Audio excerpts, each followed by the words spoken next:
Hello friends, welcome back everyone, welcome to my channel. और आज जैसा कि मैंने कहा था, नेक्स्ट वीडियो में हम औरंगजेब का पूरा इतिहास पढ़ेंगे कि कैसे मुगल काल अपने चरम पर पहुंचा। ठीक है फ्रेंड्स, और क्या था औरंगजेब के राज में। तो ठीक है फ्रेंड, मैं थोड़ा मोटा मोटा बता दूं। अकबर बहुत ही कट्टर शासन था, कट्टर शासक था। ठीक है फ्रेंड्स, और इसने बहुत सारे हमारे मंदिर तुड़वाए, बहुत सारे जो ऐसे कानून थे उनको बंद करवाया और नए नए कानून लाए। और ये इंडिया के अंदर अपना मुस्लिम धर्म की स्थापना करना चाहता था। ठीक है फ्रेंड्स, तो चलिए वीडियो स्टार्ट करते हैं। पहले देखेंगे आधिकारिक समस्याएं, क्योंकि जब शाहजहाँ बीमार पड़ गया था तब उनके बेटों के बीच में उसकी गद्दी को लेकर क्या क्या चल रहा था। ठीक है फ्रेंड्स, वहीं से देखेंगे। तो चलिए वीडियो स्टार्ट करते हैं। इधर हमारे लिए कुछ है नहीं, यहाँ से देखते हैं। ठीक है फ्रेंड्स, तो देखिए 1657 के अंतिम दिनों में जब शाहजहाँ दिल्ली में बीमार पड़ गया। ठीक है फ्रेंड्स, 1757 के अंतिम दिनों में जब शाहजहाँ दिल्ली में बीमार पड़ गया और कुछ समय तक उसके बचने की आस कम रह गई थी, उम्मीद कम रह गई थी। ठीक है फ्रेंड्स, ठीक है फ्रेंड्स, उसके बचने की उम्मीद कम थी। ठीक है फ्रेंड्स, लेकिन आगे देखते हैं। दारा की देखभाल के कारण वह धीरे धीरे ठीक होने लगा। दारा ने देखभाल, उसकी सेवा वगैरह की होगी तो उसके सेहत ठीक होने लगी। ठीक है फ्रेंड्स, लेकिन ये कुछ झूठ बोल देता है दारा। अब देखते हैं आगे। दारा की देखभाल, उसकी सेहत ठीक होने लगी। ठीक है फ्रेंड्स, अब ये देखो मैंने पेंसिल से लिखा है शाहजहाँ के मरने और दारा के सच्चाई छिपाने। ठीक है फ्रेंड्स, शाहजहाँ के मरने और दारा के सच्चाई छिपाने की अफवाह ने इसने अफवाह फैला दी कि भाई जो शहंशाह है यानी मेरा बाप है वो मरने वाला है, बट वो थोड़ा ठीक ठीक सा होने लग गया था। ठीक है फ्रेंड्स, ये अफवाह फैला देता है। वही लिखा है यहाँ, शाहजहाँ के मरने और दारा के सच्चाई छिपाने की अफवाह ने बंगाल में सूझा। ठीक फ्रेंड, यहाँ लिखा है बंगाल में सूझा, गुजरात में मुराद और दक्कन में औरंगजेब को विश्वास दिला दिया। ठीक है फ्रेंड्स, इनको विश्वास हो गया कि ये अब मर ही गया है। ठीक फ्रेंड्स, विश्वास हो गया इनको। ठीक है, और आगे देखते हैं। और उत्तराधिकार के अपरिहार युद्ध की तैयारी में लग गए। इन्होंने सोचा कि अब राजा तो मर ही गया शहंशाह, तो अब जो भी युद्ध होगा इनके बेटों से ही होगा, तो ये सब अपने गद्दी के चक्कर में युद्ध की तैयारी में लग गए। ठीक है फ्रेंड्स, अब चलते हैं आगे। अब देखते हैं। फिर ये शाहजहाँ था ना, इसको पता था लड़ाई होने वाली है, तो इसने देखो दिमाग से काम लिया। और क्या कहता है, शाहजहाँ ने अपने बेटों के बीच टकराव को टालने के लिए, ये के लिए यहाँ लिखा हुआ है फ्रेंड्स, शाहजहाँ ने अपने बेटों के बीच टकराव को टालने के लिए उसने दारा को अपना उत्तराधिकारी, ठीक है फ्रेंड्स, उसने दारा को अपना उत्तराधिकारी बनाने का फैसला किया। ठीक है फ्रेंड्स, उसने दारा का मनसब 40,000 से बढ़ाकर अभूतपूर्व 60,000 कर दिया। 40,000 सैलरी होगी उस टाइम, तो 60,000 20% इंक्रीमेंट कर दिया। ठीक है फ्रेंड्स, 20% बढ़ा दी। अब देखते हैं आगे फ्रेंड्स। ये चैप्टर लंबा है, हो सकता है मैं इसको आपको 2 पार्ट में कवर कराऊँ। ठीक है फ्रेंड्स, तो ये हमारा पार्ट 1 चल रहा है, आप ऐसे देखना। ठीक है फ्रेंड्स, अब देखते हैं आगे। परस्पर विरोधी सलाहें, वो दारा को अपना राजा बना दिया इसने, बादशाह बना दिया। लेकिन दारा ये इनएक्सपीरियंस होता है, तो देखना क्या कहते हैं। परस्पर विरोधी सलाहें और विरोधियों की शक्ति को कम करके आंकना दारा की हार के 2 प्रमुख कारण थे। ठीक है फ्रेंड्स, तो ये दारा था ना, जो इसको सलाह वगैरह देते होंगे उस टाइम, वो विरोधियों के प्रति सही सलाह नहीं देते होंगे। और विरोधियों की शक्ति को ये इसने विरोधियों की शक्ति को, जो इसके दुश्मन वगैरह थे, उनको उनकी शक्ति को कम करके आंक रहा था। उनको कुछ समझ ही नहीं रहा था। इसी के कारण ये 2 हार के प्रमुख कारण थे। अब देखना, अपने बेटों की फौजी तैयारियों और राजधानी की ओर कूच करने के इरादों की बात सुनकर शाहजहाँ ने दारा के बेटे सुलेमान सिको के नेतृत्व में एक सेना पूरब की ओर भेजी। ठीक है फ्रेंड्स, इसे डाउट हो रहा होगा कि कई विद्रोह करने आ रहे हैं, राजपाट हड़पने आ रहे हैं, तो इसने अपने जो दारा का बेटा था सुलेमान सिको, इसके नेतृत्व में सेना पूरब की ओर भेजी। ठीक है फ्रेंड्स, और उसकी सहायता राजा जयसिंह कर रहा था। ठीक है फ्रेंड्स, इसके बेटे की सहायता, सुलेमान सिको की सहायता राजा जयसिंह कर रहा था। आप नीचे देखेंगे। जोधपुर के राजा जसवंत सिंह के नेतृत्व में एक सेना मालवा भेजी गई। ठीक है फ्रेंड्स, अब देखना इधर लिखा हुआ है ये जहाँ, देखो फ्रेंड्स अब दिखाई देगा वो जहाँ, जहाँ उसका सामना औरंगजेब और मुराद की मिलती जुलती सेना से हुआ। ठीक है फ्रेंड्स, जहाँ उसका सामना औरंगजेब और मुराद की मिलती जुलती सेना से हुआ। ठीक है फ्रेंड्स, आगे चलते हैं। धर्माट और औरंगजेब की विजय 15 अप्रैल 1658 ने, जो धर्माट की विजय थी ना, इसने मतलब औरंगजेब के हौसले बढ़ा दिए और इनके समर्थकों के हौसले बढ़ा दिए। वही लिखा है, धर्माट की विजय औरंगजेब की, धर्माट में औरंगजेब की विजय ने उसके समर्थकों का हौसला बढ़ाया और उसकी प्रतिष्ठा बढ़ाया। यहीं तक ठीक है फ्रेंड्स, यहाँ तक है ये बढ़ाया। और जबकि दारा और उसके समर्थकों का मनोबल टूटा। ठीक है फ्रेंड्स, इसके जो औरंगजेब के समर्थक वगैरह थे उनका हौसला बढ़ा और जबकि दारा के समर्थकों का हौसला टूट गया। ठीक है फ्रेंड्स, नीचे चलते हैं। अपने बेहतरीन दस्ते पूर्वी अभियान में भेजकर राजधानी आगरा को असुरक्षित छोड़ दिया। सुलेमान सुलेमान सिकोह सुलेमान सिकोह ने बनारस के पास शाह शुजा को हराया। ठीक है फ्रेंड्स, इसका जो बेटा था दारा का, उसने सुलेमान सिकोह ने बनारस में शाह शुजा को हराया। ठीक है फ्रेंड्स, अब आगे चलते हैं। हराया, इसके बाद देखना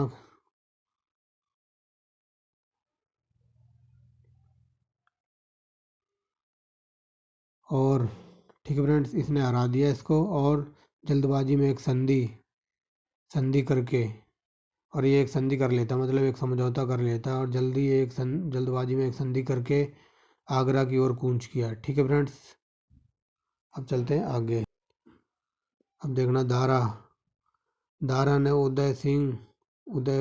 उदयपुर के राणा से भी संपर्क किया, मतलब हेल्प वगैरह मांगी होगी। दारा ने उदयपुर के राणा से भी संपर्क किया, लेकिन जो ये है ना, लेकिन राणा को औरंगजेब ने पहले ही अपनी तरफ मिला लिया था। ठीक है फ्रेंड्स, जैसे कि बताया कि लेकिन राणा को औरंगजेब ने पहले ही अपनी ओर मिला लिया था। ठीक है, अपनी ओर कर चुका था। आगे देखते हैं। औरंगजेब ने राणा को धार्मिक स्वतंत्रता देने तथा राणा की बराबरी प्रतिष्ठा का वादा किया। ठीक है फ्रेंड, राणा को मतलब धार्मिक स्वतंत्रता दे दी और ये कहा कि मतलब बराबरी की प्रतिष्ठा होगी, मतलब जितना मेरा हक होगा उतना ही तेरा होगा। ठीक है फ्रेंड्स, सामूगढ़ की लड़ाई फ्रेंड्स, ये डेट याद रखना, 29 मई 1658, वेरी इंपॉर्टेंट है, कई बार क्वेश्चन बन जाता है यहाँ से। सामूगढ़ की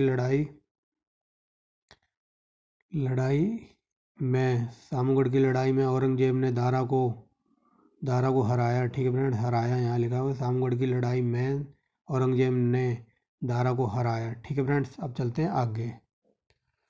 ये देखिए, दारा हार गया। दारा के हारने और भागने के बाद शाहजहाँ आगरे के किले में घेर लिया गया। ठीक है फ्रेंड्स, मतलब आगरे किले में शाहजहाँ को घेर लिया और वहाँ उसने 8 बरस गुजारे, मतलब कैद में कर लिया और 8 वर्ष तक कैद में रहा, जहाँ उसकी प्रिय बेटी जहांआरा ने उसकी अच्छी देखभाल की। ठीक है फ्रेंड्स, औरंगजेब ने उसे पूरा सम्मान दिया और फिर से उसे साम्राज्य की अग्रणी महिला का स्थान दिया, मतलब इसकी जहांआरा की बात हो रही है फ्रेंड्स। ठीक है फ्रेंड्स, अग्रणी महिला का स्थान दिया। अब देखना फ्रेंड्स, मुराद के साथ औरंगजेब के समझौते के अनुसार दोनों के बीच साम्राज्य का विभाजन होना था। ठीक है फ्रेंड, एक सेकंड,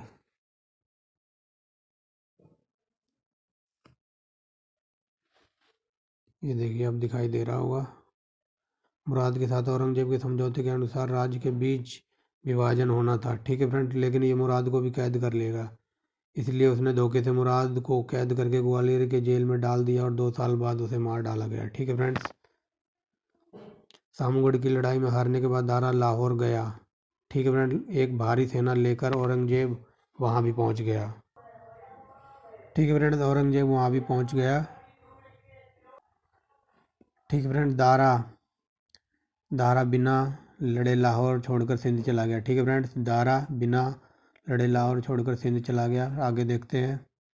दारा का सिंध से गुजरात जाना फिर जसवंत के नियंत्रण में अजमेर पहुंचा। ठीक है फ्रेंड्स, मतलब पहले तो गया था लाहौर, लाहौर से फिर यहाँ आ गया, क्या कहते हैं, सिंध, सिंध से फिर गुजरात पहुँच गया जसवंत सिंह के नियंत्रण में, फिर अजमेर पहुँचा। ठीक है फ्रेंड्स। अजमेर के पास देवराय की लड़ाई में औरंगजेब के साथ दारा की आखिरी लड़ाई थी। ठीक है फ्रेंड्स। अजमेर के पास देवराय की लड़ाई अजमेर के पास देवराय की लड़ाई औरंगजेब के साथ दारा की आखिरी लड़ाई थी। ठीक है फ्रेंड्स। अब आगे चलते, मतलब यहाँ से भी हार गया ये देवराय की लड़ाई भी। अब देखते हैं फ्रेंड्स आगे। देखो ये लिखा मैंने पेंसिल से, यहाँ से हारने के बाद वह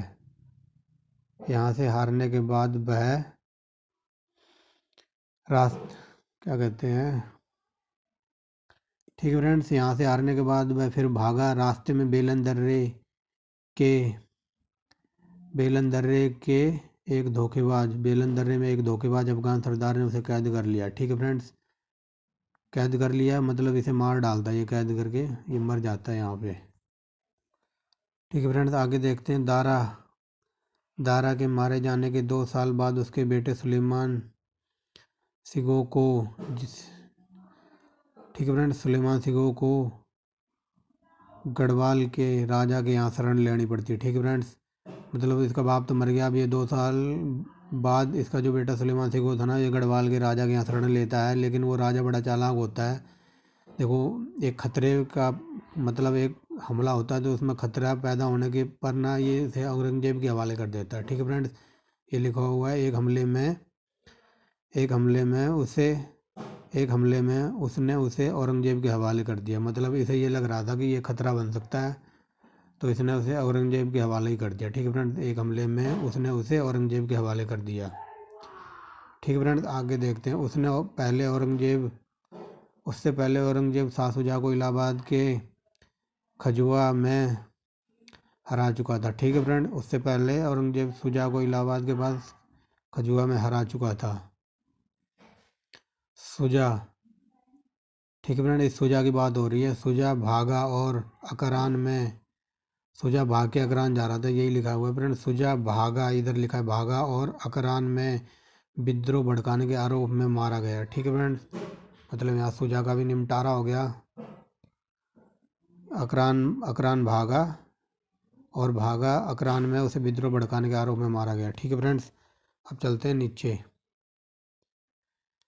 ये जहांआरा थी ना, देखो, जहांआरा बेगम के कहने पर दारा सिकोह के बेटे सिपीहर सिकोह को 1673 में कैद से रिहा कर दिया गया।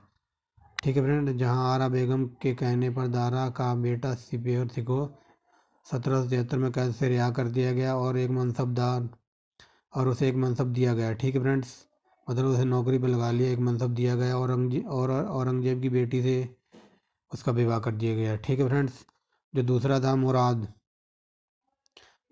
को मतलब इसने राज बांटने के लिए जब हम पढ़ के आए, इसे कैद कर लिया था, मार डाला था। ठीक है फ्रेंड्स। मुराद के बेटे इज्जत बख्श को भी रिहा करके मनसब दिया गया और औरंगजेब की एक और बेटी का विवाह कर दिया गया। ठीक है फ्रेंड्स। मुराद के बेटे थे। इससे पहले 1669 में औरंगजेब के तीसरे बेटे मोहम्मद आजम से दारा की बेटी जानी बेगम को ब्याया गया। ठीक है। मतलब औरंगजेब का जो बेटा था मोहम्मद आजम, मतलब इसने दारा की बेटी से विवाह कर लिया। ठीक है फ्रेंड्स। अब चलते हैं आगे। अब देखते हैं औरंगजेब का शासनकाल। ठीक है फ्रेंड्स, कि औरंगजेब कितना कट्टर था। तो देखते हैं औरंगजेब के, ये के लिखा हुआ है फ्रेंड्स, औरंगजेब के 50 वर्षों के शासनकाल में मुगल साम्राज्य अपने क्षेत्रफल की चरम सीमा पर जा पहुंचा। ठीक है फ्रेंड्स। एक छोटी सी कहानी बता दूं मैं आपको कि जब अकबर का राज था ना, तब हमारे देश की इकोनॉमी 41% थी पूरी दुनिया की। ठीक है फ्रेंड्स। ऐसे मान लो कि अगर मान लो हमारे पास 100 रुपये हैं और हमें 100 रुपये पूरी दुनिया को में बांटने हैं, तो 100 रुपये में से 41 रुपये अपने इंडिया को मिलते। ठीक है फ्रेंड्स। अगर मैं पूरे विश्व की कंट्री की बात करूँ, 205 देश हैं और इन 205 देशों में से हमारे को 100 रुपये बांटने, तो 100 रुपये में से इंडिया का हिस्सा 41% था। यानी कि अकबर के शासनकाल में हमारे देश की इकनॉमी मतलब 41% थी अकबर के टाइम पे। ठीक है। लेकिन जब ये औरंगजेब आया ना शासन में, तब इसने 41% से बढ़ा के 49% तक कर दी थी। ठीक है फ्रेंड्स। यानी कि अब आज के टाइम पे देख लो, अगर मान लो किसी को 100 रुपये देने, तो 100 में से 49 रुपये तो अपनी इंडिया के पास होंगे और बाकी जो देश बचे हैं 204, तो उनको चमन्नी अठन्नी अठन्नी भी बांटे में नहीं आएगी, इतना देश अपना अमीर था उस टाइम। ठीक है फ्रेंड्स, ये हमारे देश की इकनॉमी मतलब 41% अकबर के टाइम पे थी, लेकिन 49% इसके औरंगजेब के टाइम हो गई थी। ठीक है फ्रेंड्स, ये एक छोटी सी कहानी थी, याद रखेंगे। वैसे आज तक क्वेश्चन पूछा नहीं गया, लेकिन हो सकता है आगे कभी बन जाए। ठीक है फ्रेंड्स, 50 वर्षों में इसकी जो मुगल साम्राज्य का क्षेत्रफल चरम सीमा पर पहुंचा है। इस समय उत्तर में, ठीक है फ्रेंड्स, कश्मीर से लेकर दक्षिण में जिंजी तक, और पश्चिम में हिंदुकोश से लेकर पूर्व में चटगांव तक।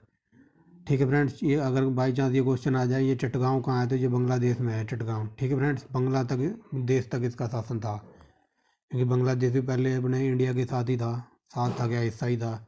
वह कठोर और अनुशासनवादी था। ठीक है फ्रेंड्स, इसकी औरंगजेब की बात हो रही है, मतलब वह एकदम पंक्चुअल था और स्ट्रिक्ट भी था। वह कठोर अनुशासनवादी था और अपने बेटों को भी नहीं बख्शता था। ठीक है फ्रेंड्स, 1686 में और गोलकुंडा के शासक के साथ षड्यंत्र के आरोप में उसने शहजादा मुअज्जम को गिरफ्तार कर लिया और 12 वर्षों तक कैद में रखा। अपने बेटे को ही देख लो, उसने 12 वर्षों तक कैद में रखा था। ठीक है फ्रेंड्स, आगे चलते हैं। अब देखना अकबर के बारे में क्या बताया कि अपने अपने पूर्वजों के विपरीत औरंगजेब तड़क भड़क पसंद नहीं करता था। ठीक है फ्रेंड्स, मतलब इसके पूर्वज वगैरह होंगे वो तड़क भड़क यानी कि शोरगुल उन्हें पसंद होगा, लेकिन अकबर ऐसा नहीं था, मतलब इसे शांति थी, शांत प्रिय था। ठीक है फ्रेंड्स, अपने पूर्वजों के तड़क भड़क पसंद नहीं था, ये हो गया। आगे उसे एक रूढ़िवादी ईश्वर भीरू इस्लाम होने की सिद्धि प्राप्त थी, मुस्लिम होने की सिद्धि प्राप्त थी। ठीक है, ये क्वेश्चन वेरी वेरी इंपॉर्टेंट है, कई बार एग्जामों में बना है। ठीक है फ्रेंड्स, इसे चलकर आगे जिंदा पीर कहा गया है। तो ऐसे क्वेश्चन बनता है कि मुगल काल में ऐसा कौन सा बादशाह था जिसे जिंदा पीर कहा गया, तो वो अकबर था। अकबर नहीं, औरंगजेब था, सॉरी फ्रेंड्स, औरंगजेब था। ठीक है फ्रेंड्स, आगे देखते हैं। ये देखना, आधुनिक इतिहासकार मानते हैं कि औरंगजेब के पूर्वजों की ढील के कारण ही हिंदू निष्ठाहीन हो गए। ठीक है फ्रेंड्स, आधुनिक इतिहासकार मानते हैं या बताते हैं कि औरंगजेब के पूर्वजों की ढील के कारण ही हिंदू निष्ठाहीन हो गए, इसलिए उसने कठोर कदम उठाए। ठीक है फ्रेंड्स, इसलिए उसने कठोर कदम उठाए और मुसलमानों को अपने साथ लेने का प्रयास किया, जिसके बल पर ही दीर्घकाल तक उसका साम्राज्य टिका टिका रहना था। ठीक है फ्रेंड्स, तो चलिए आगे चलते हैं। दार्शनिक दार्शनिक बहसों या सूफीवाद से उसे कोई रुचि नहीं थी। ठीक है फ्रेंड, अकबर की बात हो रही है कि उसे दार्शनिक बहसों और सूफीवाद में कोई रुचि नहीं थी, हालांकि वह कभी कभी सूफी संतों के यहाँ दुआएं लेने जाता रहा। ठीक है फ्रेंड्स, और अपने बेटे को सूफीवाद में उलझने से कभी नहीं रोका। औरंगजेब ने मुस्लिम कानून हनफी व्याख्या को भी अपनाया। हनफी मतलब जो मुसलमान में भी कई तरीके के मुसलमान होते हैं, एक होता है शिया, एक होता है सुन्नी, तो ये हनफी सुन्नी मुसलमानों को कहा जाता था। ठीक है फ्रेंड्स, सुन्नी मुसलमानों के लिए की जो कानून वगैरह थे उसको इसने अपनाया। ठीक है फ्रेंड्स, हनफी व्याख्या, इसको सुन्नी मुसलमान कहते हैं। ठीक है फ्रेंड्स, लेकिन वह लौकिक आदेश जारी करने में हिचकिचाता नहीं था, जिसे जवाबित कहते हैं। ठीक है फ्रेंड्स, लेकिन वह निर्णय लेने में मतलब हिचकिचाता नहीं था, जिसे जवाबित कहते हैं। उसके आदेश पर सरकारी नियम कायदे को एक पुस्तक में अलंकित किया गया है। ठीक है फ्रेंड्स, मतलब इसका जो भी कायदा कानून है उसको एक किताब में लिखा गया है और संकलित किया गया है, जिसका शीर्षक जवाबित आलमगीर। ठीक है फ्रेंड्स, किताब लिखी गई होगी इस पर, याद रखना इम्पोर्टेंट है। जवाबित आलमगीरी किसकी बुक है, मतलब इसमें किसके आदेशों का है, तो अकबर, उसका क्या कहते हैं, औरंगजेब का। बार बार अकबर ही निकल रहा है मुंह से। ठीक है फ्रेंड्स, आगे देखते हैं। वो अपने शासनकाल में अकबर की उसकी क्या कहते हैं, औरंगजेब की बात हो रही है। अपने शासनकाल में आरंभ में ही उसने सिखों पर कलमा गुदवाने से मना कर दिया कि कहीं दूसरे तरीकों में वह अपवित्र ना हो जाए। ठीक है फ्रेंड, इसने मतलब अपने सिखों पर कलमा गुदवाने से मना कर दिया। कई बार क्वेश्चन में ये बन सकता है कि कलमा गुदवाने से किसने मना कर दिया, तो इसने क्या कहते हैं, औरंगजेब ने। ठीक है फ्रेंड्स, क्योंकि वह मानता था कि अगर मैंने कलमा गुदवा लिया ना तो मैं दूसरे तरीक़ों से अपवित्र कहलाऊंगा। ठीक है फ्रेंड्स, उसने नवरोज त्यौहार भी मनाना बंद करवा दिया। ठीक है फ्रेंड्स, नवरोज त्यौहार मनाना बंद करवा दिया, जिसे ईरान के सफवी बादशाह मनाते थे। ठीक है फ्रेंड्स, आगे देखना, ये जो एक जरूथ्रुस्त्री था। ठीक है फ्रेंड्स, जो भी है ये बट इस वर्ड को याद रखना, ये जरथुस्त्री लिखा है ना, ये फारसी धर्म का है। ये कई बार क्वेश्चन मिलान करने में भी पूछा गया, 4 देशों के धर्म दे देता था और ये नाम भी डाल देता था, क्योंकि जैसे यहूदी इजराइल का है और ये जरथुस्त्री ये फारसी का है। ये कई बार क्वेश्चन मिलान करने में पूछा गया है, याद रखना ये फारसी धर्म से रिलेटेड है, प्रथा माना जाता था। ठीक है फ्रेंड्स, अब आगे चलते हैं। जो इसने ये करे थे ना, अब उनके लिए कुछ मतलब कुछ अपने बंदे नोट नियुक्त किए थे, वही लिखा है। सभी सूबों में मोहितसिब नियुक्त किए गए। ठीक है फ्रेंड्स, जो ये बंदे नियुक्त किए गए थे ना, इनका काम देखना क्या है। जो सभी सूबों में मोहितसिब नियुक्त किए गए, जो ये देखते थे, ठीक है फ्रेंड्स, ये अपना काम बता रहा है। जो ये देखते थे कि सार्वजनिक स्थानों पर शराब और भांग जैसी, और ये लोग वेश्यालयों और जुए के अड्डों पर नियंत्रण रखने तथा बांटों में कौन नाप तोल में कम की जांच करने के जिम्मेदार थे। ठीक है फ्रेंड्स, मतलब ये जो अधिकारी इसने नियुक्त किए थे ना, इनका काम था कि जो मतलब पब्लिक प्लेस है उसमें भांग और शराब कोई ना पिए, और जो जो वेश्याओं के जो रहने का स्थान होता है, वेश्यालयों और जुए के अड्डों पर नियंत्रण रखने के लिए, और जो आज के टाइम पे देखते नहीं कम बाट का प्रयोग करते हैं, मतलब कम तोल दिया या ज़्यादा तोल दिया, उसकी जिम्मेदारी निगरानी इनके ऊपर ही थी। ठीक है फ्रेंड्स, समझ गए हो गए, आगे चलते।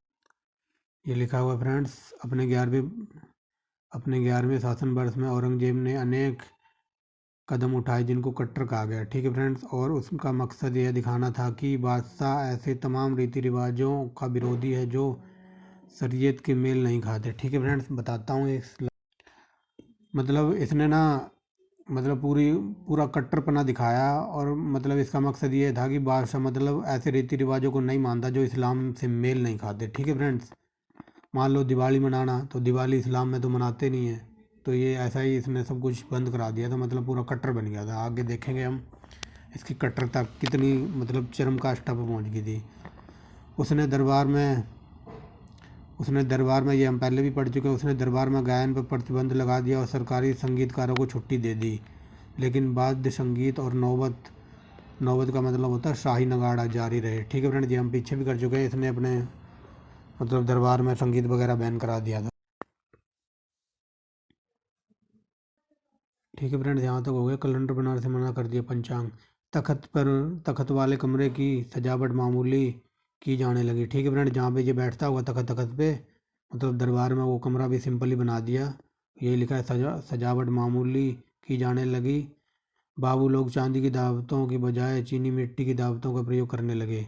बाबू लोग जो भी वगैरह इसके जो अमीर वगैरह इसके शासक में होते हैं ना, पहले उनको चांदी की दावत का मतलब समझ लो, पहले वो चांदी के बर्तनों में खाते होंगे, लेकिन अब मिट्टी चीनी के बर्तनों में उनको दावत का प्रयोग करने लगे। ठीक है फ्रेंड, मिट्टी चीनी के बर्तन में खाना खाना पड़ता होगा उनको। ठीक है फ्रेंड्स, समझ गए होंगे। आगे चलते। दीवान आजम में सोने का वाड़ की जगह लाजवर्द का इस्तेमाल किया जाने लगा, जिन पर सोने का काम होता था। ठीक है फ्रेंड्स, जो भी सोने वगैरह के काम हो गई वहाँ लाजवर्द का प्रयोग किया जाने लगा होगा। ठीक है फ्रेंड्स, आगे चलते हैं। हिफाजत एक कदम के रूप में इतिहास लेखन का विभाग भी बंद करा दिया। ठीक है फ्रेंड्स, किफ़ायत किफ़ायत एक कदम के रूप में लेखन, जहाँ भी मतलब लेखक वगैरह बैठते होंगे उनका मतलब लेखन विभाग भी इसने बंद करा दिया था। वही लिखा है कि इतिहास लेखन का विभाग बंद करा दिया। आगे चलते हैं। मुसलमानों को व्यापार बढ़ाने के लिए औरंगजेब ने पहले तो आयातित वस्तुओं पर लगने वाले महसूल मतलब टैक्स वगैरह की बात हो रही है, महसूल से मुक्त कर दिया, लेकिन व्यापारी इसका दुरुपयोग की वजह से फिर से दोबारा लगाया गया। ठीक है फ्रेंड्स, एक सेकेंड, अब दिखाई दे रहा होगा। पहले तो इसने मतलब मुसलमानों से व्यापार बढ़ाने के लिए कर वगैरह मुक्त कर दिया होगा, ये लिखा है ना मुक्त कर दिया, लेकिन मुस्लिम व्यापारी मतलब हवा में उड़ने लगे, इसका दुरुपयोग भी करने लगे, जिसकी वजह से दोबारा लगा दिया गया कर। ठीक है फ्रेंड्स, आगे चलते हैं। उसने उसने पेशकार और करोड़ी मतलब मालगुजारी के छोटे हकीमों के पद को मुसलमानों के लिए आरक्षित करने का प्रयास किया। मतलब ये जो ऐसे पद थे, ये सोच रहा था कि इन पे सिर्फ मुसलमान ही मतलब नियुक्त होंगे। ठीक है फ्रेंड, लेकिन विरोध और विरोध के कारण उसने संशोधन करना पड़ा, मतलब विरोध कर दिया था अमीरों ने, तो वही लिखा है। लेकिन प्रयास किया अमीरों के विरोध और योग्य मुसलमानों के अभाव के कारण उसने इसमें संशोधन मतलब मान लिया बाद में कि मुसलमान नहीं ये सब नियुक्त हो सकते हैं। तो ये मैंने लिखा हुआ है, यहाँ से आप यहाँ तक तो ये लाइन होगी, प्रयास किया लेकिन यहाँ से, लेकिन विरोध के कारण उसने संशोधन कर लिया। ठीक है फ्रेंड्स, ये अमीर वगैरह नहीं लिखना, ये तो फालतू की लाइन है, हमें अपना आंसर साफ स्पष्ट बनाना है, स्पष्ट। ठीक है फ्रेंड्स, लेकिन विरोध के कारण उसने इसमें संशोधन कर लिया। ठीक है फ्रेंड्स, आगे चलते हैं। मंदिर और जजिया, अब देखना फ्रेंड्स ये क्या क्या करता है। ठीक है फ्रेंड्स, देखेंगे यहाँ से मंदिर और जजिया, ये देखना क्या क्या तुड़वाएगा और क्या क्या बनवाएगा। बनवाएगा क्या, सब कुछ तुड़वा ही देगा। अपने शासनकाल के आरंभ में औरंगजेब ने मंदिरों, योधियों, उपासना गृहों, गिरजाघरों आदि की शरीयत के रुख को अपनाया। ठीक है फ्रेंड्स, कि पुराने मंदिर नष्ट नहीं किए जाएंगे, मगर किसी भी नए मंदिर को बनाने की इजाज़त नहीं थी। ठीक है फ्रेंड्स, इसने मतलब सब धर्मों को, गिरजाघरों को आदि के प्रति शरीयत का रुख को दोहराया। मतलब ये सोच रहा था जो मंदिर थे अपने हिंदुओं के, यहूदियों को, इजरायलियों के, और जो ये उपासना घर, ये गिरजाघर वगैरह थे, इनको मतलब ये सोच रहा था कि सबको इस्लामी बना दूं। मतलब जो इस्लाम शरीयत के रुख को दोहराया, मतलब सबको इसने इस्लाम में कन्वर्ट करने की सोच रहा था। ठीक है फ्रेंड, फिर इसने ये कहा कि पुराने मंदिर नष्ट नहीं किए जाएंगे, मगर कोई नया मंदिर बनाने की भी मतलब कोई इजाज़त नहीं दी। ठीक है फ्रेंड्स, अब चलते हैं थोड़ा नीचे। ठीक है फ्रेंड, दिखाई दे रहा होगा गुजरात के सूबेदार के रूप में औरंगजेब ने गुजरात में अनेक मंदिर नष्ट करने का ऑर्डर दिया। ठीक है फ्रेंड्स, ये गुजरात का सूबेदार था, वही बता रहा है कि गुजरात के सूबेदार के रूप में औरंगजेब ने गुजरात के अनेक मंदिरों को नष्ट करने का ऑर्डर दिया, जिसका मतलब अक्सर केवल मूर्ति ही तोड़ देना था, मंदिर पर ताला लगा देना था। ठीक है फ्रेंड्स, मतलब इसने ये कहा था कि जितने पुराने मंदिर है ना, जैसे मान लो किसी मंदिर में हनुमान की मूर्ति है, उसे मूर्ति को तोड़ दो और मंदिर में ताला लगा दो।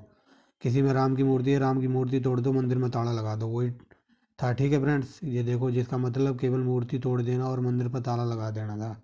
लेकिन जो वहाँ के लोग थे वो भी पक्के थे, उन्होंने देखो क्या किया, इन मूर्तियों में इन मंदिरों में जो इसने मूर्तियाँ तोड़वाई थी, मूर्तियाँ ला के रख दी।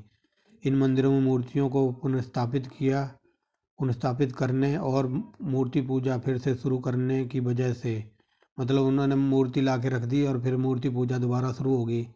मान लो हनुमान की तुड़वाई तो हनुमान की ला के रख दी, और मूर्ति पूजा फिर से शुरू करने की वजह से, ये पेंसिल से लिखा हुआ फ्रेंड्स, करने की वजह से 1665 में औरंगजेब ने फिर से आदेश दिया कि ये मंदिर ही पूरे नष्ट कर दिए जाएं। अभी तक तो वो मूर्ति तोड़ रहा था, उसने कहा कि पूरे के पूरे मंदिर ही गिरा दो। ठीक है फ्रेंड्स, जैसे भी चला दो, ना रहेगी, मतलब मंदिर ही नहीं रहेगा तो मूर्ति का क्या करेंगे। इसी वजह से देखा होगा आज के टाइम में भी कई जहाँ खुदाई होती है, आज के टाइम में तो कई साल पुरानी मूर्तियाँ निकलती हैं, कि उस टाइम इसने ऑर्डर दिया था कि पूरे के पूरे मंदिर ही गिरा दो, मूर्ति तो नीचे दब गई होगी, तो वही आज के टाइम पे कई जगह निकलती हैं। ठीक है फ्रेंड्स, आई होप आप लोग समझ गए होंगे। अब नीचे देखते हैं औरंगजेब को जब, नेक्स्ट पेज।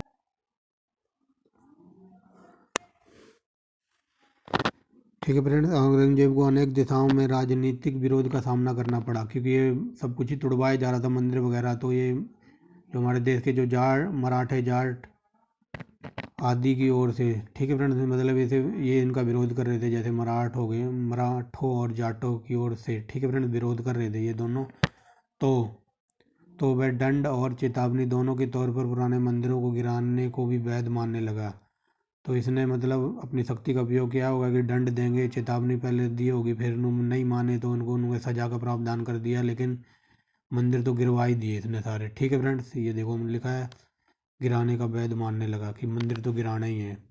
आगे चलते हैं। जब उसने 1669 में पता चला कि ठट्टा मुसलमान और विशेषकर बनारस के कुछ मंदिरों में हिंदू और मुसलमान दूर दूर से ब्राह्मणों से ज्ञान लेने आते हैं, तो उनसे कड़ी कार्रवाई की। ठीक है फ्रेंड्स, जब इसे पता लगा ना कि जो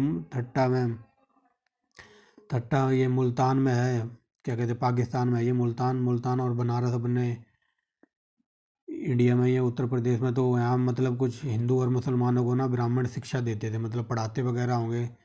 तो इसने उन पर कड़ी कार्रवाई की, वही लिखा हुआ है फ्रेंड। ठीक है फ्रेंड्स, आगे देखते हैं। आदेशों के फलस्वरूप अनेक मंदिर गिराए गए, जिनकी जगह मस्जिदें बनवाई गई। ठीक है फ्रेंड्स, देख लिया होगा आपने, मंदिरों को तोड़ कर इसने मस्जिदें बनवाई। बनारस का सुप्रसिद्ध विश्वनाथ मंदिर और मथुरा का केशव देवरा मंदिर, जिन्हें जहांगीर के काल में बनाया था, इनको भी इसने तोड़वा दिया था। ठीक है फ्रेंड्स, आई होप आप इंजॉय कर रहे होंगे। तो नेक्स्ट चलते हैं। ठीक है फ्रेंड्स, आप सिर्फ ना ऐसे याद रखो कि मैं कोई कहानी सुना रहा हूँ आपको, याद तो अपने आप हो जाएगा, एक दो बार आप देख लेना वीडियो। ठीक है फ्रेंड्स, इसी संदर्भ उड़ीसा उड़ीसा में बने अनेक मंदिर भी नष्ट कर दिए गए। ठीक है फ्रेंड्स, उधर नष्ट कर दिए, अब उड़ीसा की बारी आ गई। इसी संदर्भ उड़ीसा में अनेक मंदिर भी नष्ट कर दिए गए। 18वीं सदी के आरंभ में मुस्तैद खान ने औरंगजेब का इतिहास लिखा। ठीक है फ्रेंड्स, अब देखना ये इतिहासकार इसको क्या बताता है। अब इसका इतिहासकार कह रहा है, जिसने इसका इतिहास लिखा था, वह कहता है कि औरंगजेब का उद्देश्य इस्लाम की स्थापना करना था। ठीक है फ्रेंड्स, मतलब मुस्लिम लोगों की स्थापना करना, मतलब इस्लाम धर्म का स्थापना करना, और बादशाह के सूबेदारों को सभी मंदिर गिराने तथा इन काफिरों मतलब हिंदुओं के धर्म को सार्वजनिक व्यवहार में प्रतिबंध लगाने का आदेश दिया। मतलब हिंदू धर्म को ख़त्म करने के लिए आदेश दिया था, मतलब सारे मंदिर गिराओ और मस्जिदें बनवाओ, यहाँ पर सिर्फ मुसलमान ही रहेंगे, इस्लाम धर्म ही रहेगा। ठीक है फ्रेंड्स, समझ गए होंगे पैरे का मतलब। आगे चलते हैं नेक्स्ट पेज पे। ठीक है फ्रेंड्स, अब आगे नेक्स्ट पेज पे देखते हैं। औरंगजेब द्वारा हिंदू मंदिरों को मठों में दान देने जाने के बहुत से उदाहरण हैं। ठीक है फ्रेंड्स, लेकिन कुल हिंदू मंदिरों के प्रति औरंगजेब के की नीति से असंतोष ही पनपा लाजमी था। मतलब लोग इनसे खुश नहीं थे। मतलब एक तरह तो आप ये देखो, मंदिरों में दान दे रहा है कि भाई थोड़ा सा दान दे दिया, एक तरफ तुम ऑर्डर दे रहे हो कि पूरे मंदिर ही गिरा दो। तो ये सोच रहा था एक तरफ मैं मंदिर गिरवा दूंगा, थोड़ा बहुत मंदिरों में दान दे दूंगा, इससे लोग भी खुश रहेंगे। वही बात यहाँ हुई है। हिंदू मंदिरों के प्रति औरंगजेब की नीति हिंदुओं में मतलब असंतोष का पनपना लाजमी था। लेकिन लोग ये बताया गया कि मतलब लोग तो नफरत करेंगे ही, नफरत पनपनी लाजमी थी। ठीक है फ्रेंड, समझ गए होंगे इस पैरे का मतलब, बिल्कुल डिटेल से समझा रहा हूँ मैं। आगे चलते हैं। मंदिरों के विनाश के प्रति औरंगजेब का उत्साह 1679 के बाद थोड़ा कम हुआ। ठीक है फ्रेंड्स, क्योंकि 1681 से लेकर 1607 तक उसकी मृत्यु तक दक्षिण में बड़े पैमाने पर मंदिर विनाश की कोई बात हमें सुनाई नहीं देती है। मतलब बाद में जब ये इसका शासन लास्ट में था, जब ये मरने वाला होगा, तो थोड़ा ये ढीला पड़ गया मंदिरों और हिंदुओं के प्रति। ठीक है फ्रेंड, शरीयत के अनुसार एक मुस्लिम राज्य और गैर मुस्लिमों के लिए जजिया का भुगतान वाजिब अनिवार्य था। ठीक है फ्रेंड्स, मतलब इसने ये कहा कि जो भी इस्लाम धर्म के अनुसार मुस्लिम राज्य और गैर मुस्लिमों के लिए जजिया का भुगतान करना अनिवार्य था। मतलब ये टैक्स वगैरह लेता हुआ उसको अनिवार्य बना दिया। अंत में 1679 के अर्थात अपने 21वें वर्ष मतलब अपने शासन के 21वें वर्ष में इसे फिर लगा दिया। ठीक है फ्रेंड्स, जजिया पहले इसने बंद कर दिया था, और 21वें वर्ष में अपने शासनकाल में इसने फिर लगा दिया। ठीक है फ्रेंड्स, आगे चलते हैं। इसका व्यवहार बहुत ही सीमित था। स्त्री, बच्चे, बीमार और अपंगों को उनकी आय निर्वाह की आवश्यकता साधनों से कमी थी। ठीक है फ्रेंड्स, इसे मुक्त रखा गया। मतलब इसने टैक्स वगैरह लगाया होगा, धनी किसान जो भी वगैरह होंगे, धनी हिंदू उन पे ही, लेकिन इसका व्यवहार बहुत ही सीमित था। इसने जो स्त्री थी, बच्चे थे, बीमार थे और जो लूले लंगड़े थे मतलब हैंडीकैप थे और जिनकी आय के साधन बहुत ही कम थे, उनके ऊपर कोई टैक्स नहीं था, यही लिखा है। उनको मुक्त रखा गया तथा सरकारी नौकरी करने वालों को भी। ठीक है फ्रेंड्स, सरकारी नौकरी करने वालों पे भी टैक्स नहीं लगता था। वास्तव में इस कर के कारण ही पहले ही हिंदू कोई भी खास बड़ी संख्या में अपना धर्म नहीं बदल रहा था। ठीक है फ्रेंड्स, मतलब इसने थोड़े बहुत को मतलब छूट भी दी थी, और यही कारण था कि जिसकी वजह से कोई हिंदू मतलब मुसलमान नहीं बनना चाहता था, अपना धर्म चेंज नहीं करना चाहता था। वही लिखा हुआ है फ्रेंड्स। आगे देखते हैं। औरंगजेब ने बड़ी संख्या में उन करों को रद्द कर दिया जिन्हें अबाब कहते थे, जो शरीयत द्वारा अनुमोदित ना होने के कारण अवैध समझे जाते थे। मतलब बहुत से मतलब टैक्स वगैरह होंगे जो मतलब शरीयत मतलब इस्लाम धर्म में उनको अवैध माना जाता था, मतलब इलीगल माना जाता था, तो उन्हें उसको इसने रद्द कर दिया। ठीक है फ्रेंड, मगर जजिया की राशि सरकारी कोषागार में नहीं जाती थी, बल्कि धर्मशास्त्र की शिक्षा के लिए अलग कर दी जाती थी। जो जजिया से जो भी टैक्स वगैरह होता होगा, तो मतलब वो धर्मशास्त्र की शिक्षा के लिए अलग कर दी जाती थी, मतलब उसमें नहीं जाती थी जो राज्य का राजकोष है। ठीक है फ्रेंड्स, आगे चलते हैं। ठीक है फ्रेंड्स, आगे देखते हैं। जजिया की वसूली ईमानदार और धार्मिक मुसलमानों द्वारा की जाती थी। ठीक है फ्रेंड्स, और उसकी आय उमला के लिए आरक्षित रखी जाती थी। ठीक है फ्रेंड्स,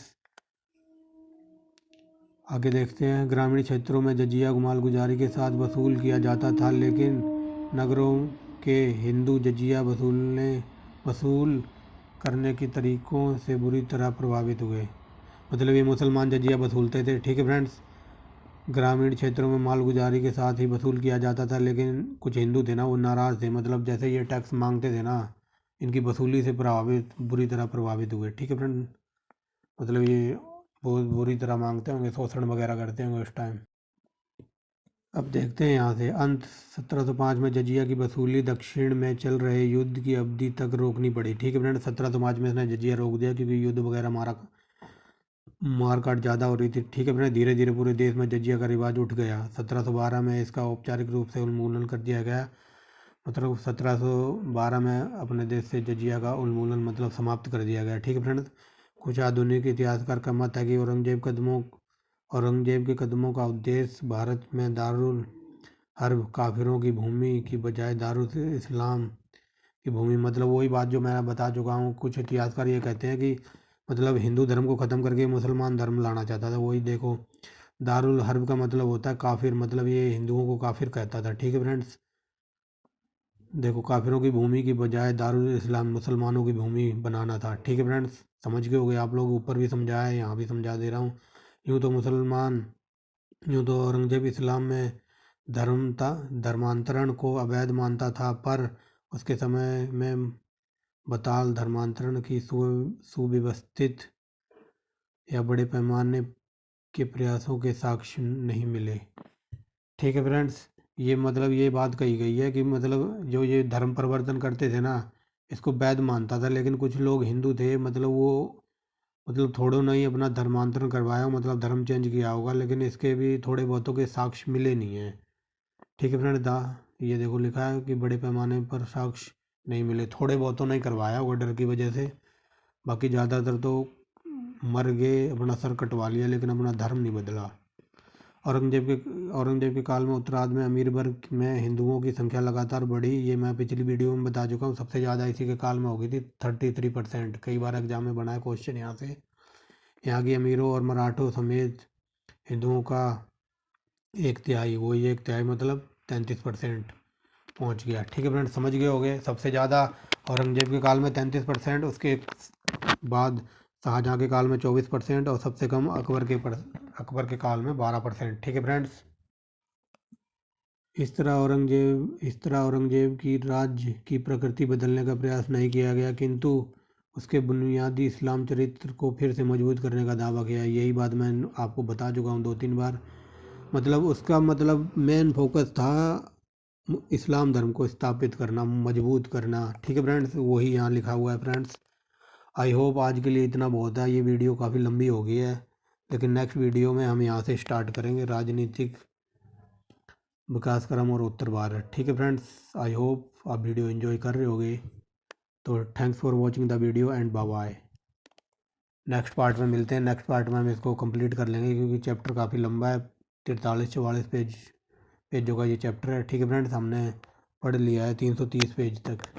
तो कल 300 यहाँ से स्टार्ट करेंगे। ठीक है फ्रेंड्स, बाय बाय।